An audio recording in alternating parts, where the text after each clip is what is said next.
Welcome to Clued in Mystery. I'm Sarah. And I'm Brooke, and we both love mystery. Hi, Brooke. Good morning, Sarah. It's great to be talking to you, and we're going to do a little 2024 recap, some of our favorites of the year. Yeah, so I know lots of people kind of do these in December and they, um, you know, release them in the middle of the month. And I always feel like there's a lot of reading that I get done in the last part of December. And so I thought maybe we could do this in 2025 so that we could reflect on the entirety of 2024. So, why don't I start? And I'll just talk about one of the series that I started in 2024 and have just really loved. And I know I've spoken about this before. And when I was looking back through my notes, I thought, oh my goodness, I only started reading this in 2024. But it's the Slow Horses series by Mick Herron. And the reason I've been talking about it for longer is because there's a screen adaptation that is on Apple, and that's been around, I think, now for 3 or 4 years. And so I've been talking about it probably for that long, but I only started reading the books in 2024, and they are so good. It is like the books were written with the actors who portray the characters on screen in mind.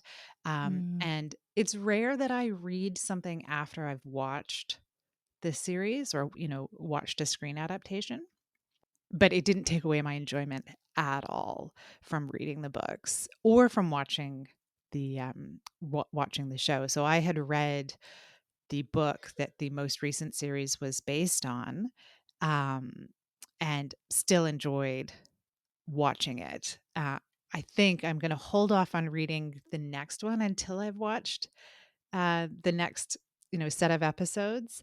But maybe I won't be able to hold on that long. I don't know. Man, that is great when a series is so good that you just cannot wait to get to the next book. So, Sarah, were you listening to audiobooks or reading real books for this series? So I was listening to the audiobooks, and for anybody who's not familiar with them, Slow Horses is a spy series. The characters are washed out MI5 agents. They've made a mistake or maybe several mistakes. MI5 doesn't want to fire them because they're probably more dangerous, not as part of the service, but they're relegated to this backwater office of delinquents, really. They take on their own investigations and this tension with the adult table at MI5. And no, it's so good. Yeah, that sounds fantastic. I've said before how jealous I am because I is that Apple TV, right? That's For right. the Yeah. the screen adaptation and we don't have Apple TV. So, it books it is. And I just would like to make a short apology because I just referred to paperbacks as real books, and I don't mean that at all because I fully believe that audiobooks are real books. So, I think you got my meaning though, Sarah. Well, something I loved about 2024 is I discovered several new authors. They're not new in the world, but they're new to me. And so I thought I would just talk about some of them and some of the books that I read from some of their series. And the first is a Golden Age author that we covered in our fall series, and that's Anthony Berkeley. I believe that he might be so far my favorite Golden Age author. I loved his style of writing. It felt really fresh and modern. I began by reading Murder in the Basement, and then I went on to read Suspicion because I love the Alfred Hitchcock movie. And both of them I just enjoyed so very much. And I still can't really believe that he was writing those so early because, as I said, they feel really, really contemporary. Oh, that's great, Brooke. Yeah, I enjoyed Anthony Berkeley as well. And remind me, have you read any of the Francis Iles that he wrote? Yes, so I said suspicion, but in fact, the title of that book is Before the Fact, and that is under his Francis Iles pen name, which it seems to be more of his maybe suspense thrillers versus like a murder mystery, but it was really great. I feel like it's definitely a beginning point to that domestic thriller that we see so much of today. Oh, that's so great. Well, I discovered a couple of authors this year who were new to me, not necessarily new to the mystery space. And one of those is Kate Ellis, and I picked up one of her books at a used bookstore. We were on a road trip, and whenever I can, if we're in a new town, I like to visit the bookshop, and I needed something to read, and for whatever reason, this particular book jumped out at me, and so I bought it and fell in love with it almost instantly. So her this is a series of books that she's written featuring a detective named Wesley Peterson, and the books are set in a fictionalized version of Devon in England. And Wesley Peterson is this police detective. He has a good friend who works in the area as an archaeologist. And Wesley himself studied archaeology in university. And there's always a historical element to the books. So the archaeologist friend is, working on a dig and he discovers something. And then there's scenes that are much shorter than the modern day scenes that unravel this secondary mystery that may have some relationship to the larger mystery that Wesley Peterson is investigating. And I've read now 3 or 4 books in this series, and I think there's several more to enjoy. So I've really, really enjoyed that. Oh my gosh. So I'm writing this down as you say it because, archaeology mysteries, some of the best, in my opinion. That just sounds fantastic. So I'm definitely going to look into that one too. A favorite book that I read this year, and it will not surprise anyone that this is by Ruth Ware, and that's One Perfect Couple. And this is her 2024 release, and it's based on a reality TV show. So a set of couples are sent to a remote island to be able to win all the challenges and become the one perfect couple. But a huge storm hits the island and, changes everything. And in typical Ruth Ware style, it's, action packed. The suspense is high from like the get go. And it was fantastic. Oh, that sounds terrific, Brooke. I haven't read that yet, but I have enjoyed all of the Ruth Ware books that I've read. So I'm sure that when I get my hands on that one, I will also enjoy that. So, probably my favorite read last year was First Lie Wins by Ashley Elston. And I don't remember where I came across this. I'm sure I saw it on Instagram, but I think I also saw it in the bookstore. I didn't know very much about it before I started reading it, and I think that's probably the best way to read it. So it was actually around like corporate espionage, which was something that I hadn't read anything of before, and I really enjoyed it. So I hope that there's another book coming from Ashley Elston. I think I did see lots of people praising it on Instagram, so hopefully there will be some more. Not necessarily as a series, but another book from her coming at some point. That sounds great. Well, in the cozy world, I think my favorite cozy of the year was Festivals and Funnel Cakes. And this is by Sally Bayless. I believe this is her fourth book in series.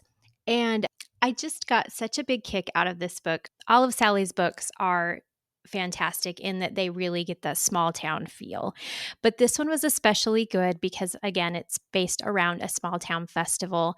And here in my small town, we have a very similar type of festival where there's the queen and there's the parades. I mean, if you live in a small town, you probably have one too. But she just hit everything on the head about that feeling and about the events, the different quirky booths and the things that are for sale and everything, and the food, of course. And it was just great. It's a great little mystery, and it has a really good twist at the end, which is always fantastic. Oh, that sounds like fun, Brooke. And it's nice when you read something that, you're kind of familiar with the setting or you're familiar with the circumstances. And so you can identify those personalities or those characteristics that you might recognize in someone that you actually know. Yes, and this upcoming spring, when I go to our festival, I'll be looking out for bad guys.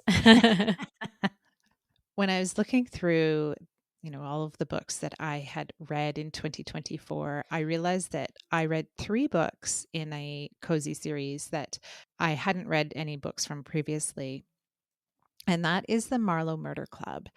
And so this features 3 female sleuths, amateur sleuths. The lead one, we'll call her, is a little bit older, and then she's got 2 slightly younger, middle-aged friends who help her. And this series is written by Robert Thorogood, who is the main writer or person behind the very popular television series Death in Paradise and its spin-offs. So he is very familiar with the cozy setup. And I enjoyed reading these enough that I read 3 of them over the year. And I do believe that there is a screen adaptation of this, but I haven't seen any of those. So I can't comment on them. But I have enjoyed Death in Paradise and the spin-off shows from that. So I trust that those would be good as well. Mhm. I've seen that series, recommended for people who liked the Thursday Murder Club and are looking for, more books like that. So I think that is a great recommendation to be compared to the Richard Osman series like that. Well, another favorite book on my list, and I'm in a little bit of a chicken and egg situation here because I don't know if I like this book so much because I loved meeting the authors, or if I loved meeting the authors because I really enjoyed Devil's Island by Midge Raymond and John Yunker. And they came on the show and talked with us about what it's like to collaborate on a mystery, collaborate in business and in life as well, because they are husband and wife team. But the book was really good. And it's another, I'm on a theme, I guess. It's another one where a group of couples go to an island, but this time it's like a nature vacation and things go awry when somebody dies. But I just enjoyed it so much. I thought that the pacing was great and I thought that the mystery was fantastic. Like I didn't guess what was going to happen. And it was just such a joy to talk to them on the show. It's so interesting, Brooke, because I almost put that on my list. It was one of my favorites, but I had a lot of favorites last year. So That's a good problem to have. I'm so glad that you included it. Another author that I discovered last year is Katherine Faulkner. And she writes, I'm going to call them motherhood suspense. So her main character is uh, a mother. These books are not set on islands like you've been reading, Brooke, but you know, being particularly being a new mother can feel like you're on a deserted island. She has overlaid the experience of being a mother with some very domestic thriller tropes. And so I have read a couple of her books and really enjoyed those. And, I don't know if they would be for everyone, but certainly as someone who is a parent, you can identify some of those themes. Oh, I love that somebody is, taking the honesty of those, especially the first months of new parenthood. I can just see all sorts of opportunities. You're sleep deprived, everything is brand new. There's a whole wealth of ideas there. Those sound great. So the final thing that I wanted to share today, Brooke, was a series of short stories that were translated from Swedish by Helene Tursten. And this is An Elderly Lady is Up to No Good. And I think there's a couple of books of short stories featuring this main character who is, as the title suggests, an older woman. And these stories are told from her point of view. She is behind the death in the short stories. And so it's really interesting the way that she's kind of turned that on its head. Um, you know, she takes advantage of the fact that older people are often ignored and dismissed. And yeah, I really enjoyed those stories. That's fascinating. We talk a lot about, and this is a popular trend right now, that the older sleuth is overlooked, and so they're able to get in and do the investigating and save the day. But this is really interesting to turn that idea on its head. A little bit of a Roger Ackroyd situation, right? Yeah. So highly recommend, especially if you're just looking for a quick read. They sound great. Well, Brooke, this has been really fun to talk about what we loved last year. And I hope we can do this again in a year's time and talk about all of the great books and shows that we watch in 2025. I do too. We'll be making our lists and keeping notes about what we loved throughout 2025. And we encourage you to do the same thing. It's so fun to look back and see everything you've read. It feels like a big accomplishment. So we encourage you to do that too, listeners. But for today, thank you for joining us on Clued in Mystery. I'm Brooke. And I'm Sarah, and we both love mystery. Clued in Mystery is written and produced by Brooke Peterson and Sarah M. Stephen. Music is by Shane Ivers. If you liked what you heard, please consider telling a friend, leaving a review, or subscribing with your favorite podcast listening app. Visit our website at cluedinmystery.com to sign up for our newsletter, The Clued In Chronicle, or to join our paid membership, The Clued In Cartel. We're on social media at Clued In Mystery.